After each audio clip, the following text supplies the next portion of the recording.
Inilah Injil suci menurut Markus. Sekali peristiwa, Yesus menyingkir ke Danau Galilea bersama murid-muridnya, dan banyak orang dari Galilea mengikuti dia, juga dari Yudea, dari Yerusalem, dari Idumea, dari seberang Yordan, dan dari daerah Tirus serta Sidon. Datanglah banyak orang kepadanya. Sesudah mereka mendengar segala yang dilakukannya, karena orang banyak itu, Yesus menyuruh murid-muridnya menyediakan sebuah perahu baginya, jangan sampai dia terhimpit oleh mereka. Sebab Yesus menyembuhkan banyak orang, sehingga semua penderita penyakit berdesak-desak ingin dijamah olehnya. Bila mana roh-roh jahat melihat Yesus, mereka jatuh tersungkur di hadapannya dan berteriak, "Engkaulah Anak Allah."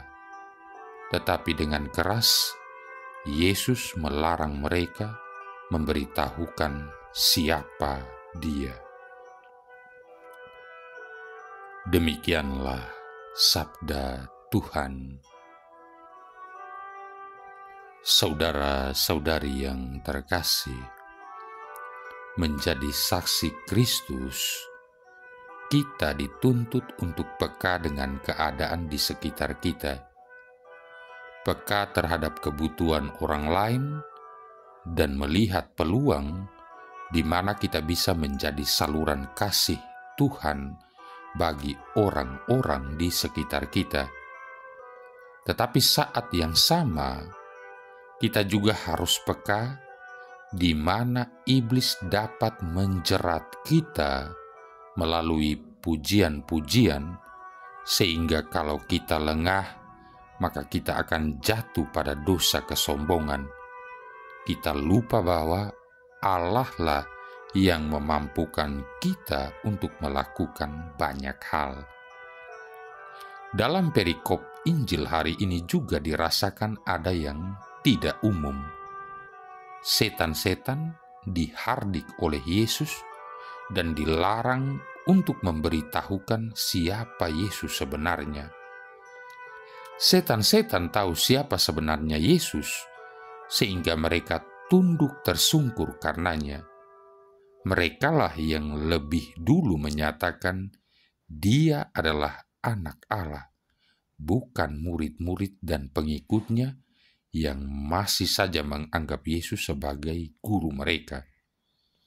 Yesus tidak ingin setan-setan berteriak menyerukan bahwa Ia adalah Anak Allah, karena Ia harus memulai pewartaan kabar baik dan mengakhirinya lewat sengsara, wafat, dan kebangkitannya.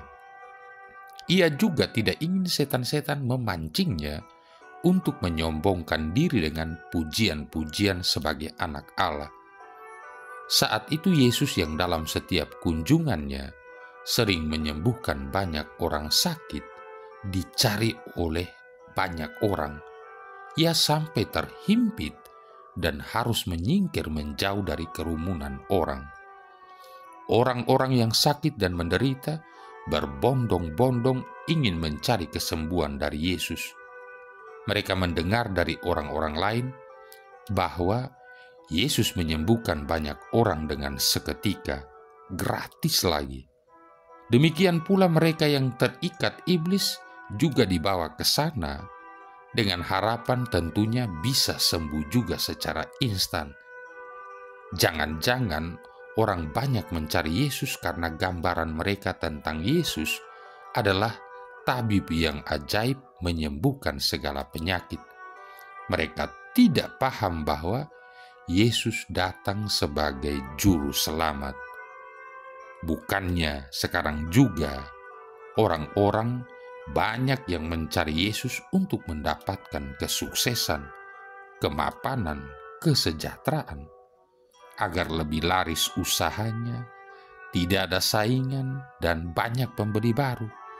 Rajin ke gereja, dan siarah kemana-mana dengan maksud dan wujud tertentu yang mengutamakan kepuasan dan tujuan pribadi.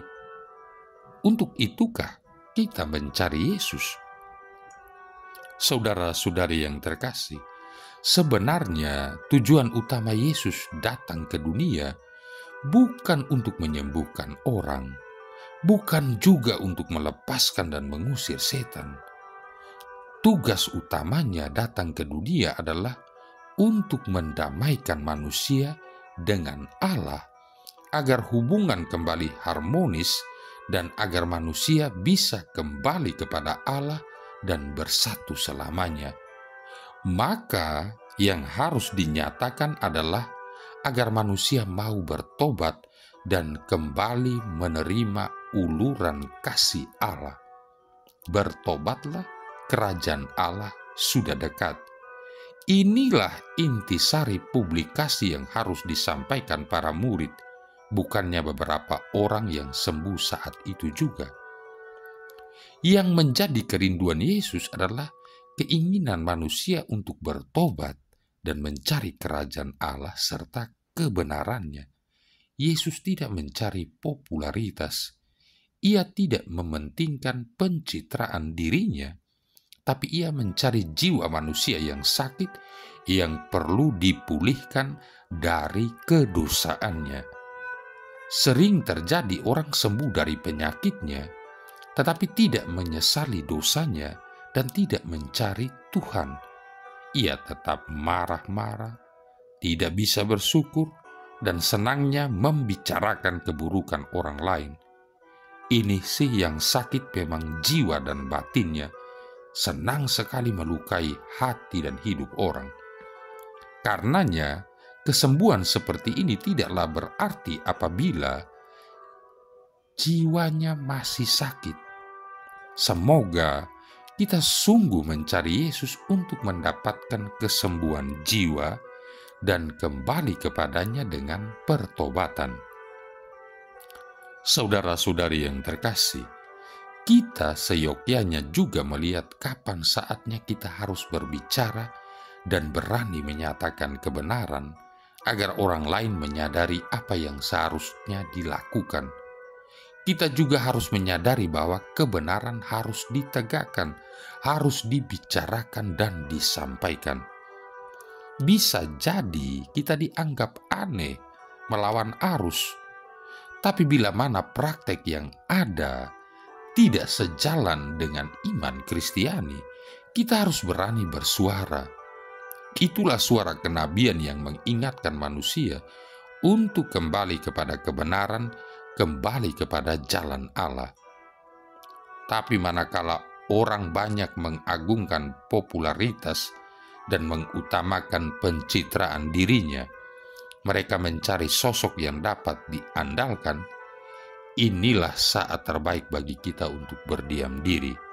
Kita perlu menahan diri untuk tidak menyatakan siapakah kita, karena yang layak diagungkan hanyalah Allah Tritunggal Maha Kudus.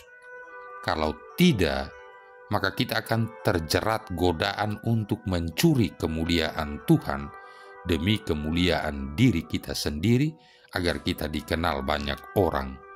Kita lupa bahwa yang harus diperkenalkan sebenarnya adalah Sang Juru Selamat, bukan diri kita. Yang sering terjadi memang demikian. Kita ingin diakui dan dikenal oleh banyak orang, membangun citra seperti yang diharapkan. Hanya ingat casingnya saja, tapi lupa isi intinya dari Sang Sabda melalui hidup kita. Beranikah kita juga menjadi seperti Yesus, membawa suara kebenaran, berbicara suara kenabian di tengah praktek-praktek yang korup? Apakah kita berani berkata, meluruskan segala yang bengkok dan tidak benar? Atau justru sebaliknya, kita tidak berani bersuara, tidak berani berbeda, dan tidak berani melawan arus? Memang sebagai saksi Kristus, kita harus seperti Yesus dan murid-murid, sering menyingkirkan dirinya dari keramaian, merenungkan segala sesuatu untuk menjadi lebih peka mendengarkan hikmat Sang Sabda di tengah hiruk-pikuk kehidupan, tetapi berani menghadirkan kasih Tuhan melalui perkataan dan tindakan, bukan mencitrakan diri kita dan jatuh pada kesombongan diri, tetapi mencitrakan kasih Allah Tritunggal yang berkarya melalui kehidupan kita. Ad maiorem Dei gloriam, untuk keagungan Allah yang lebih besar. Marilah berdoa. Allah Bapa Maha Mulia, perkenankanlah kami menghadap Engkau melalui Yesus, perantara perjanjian baru.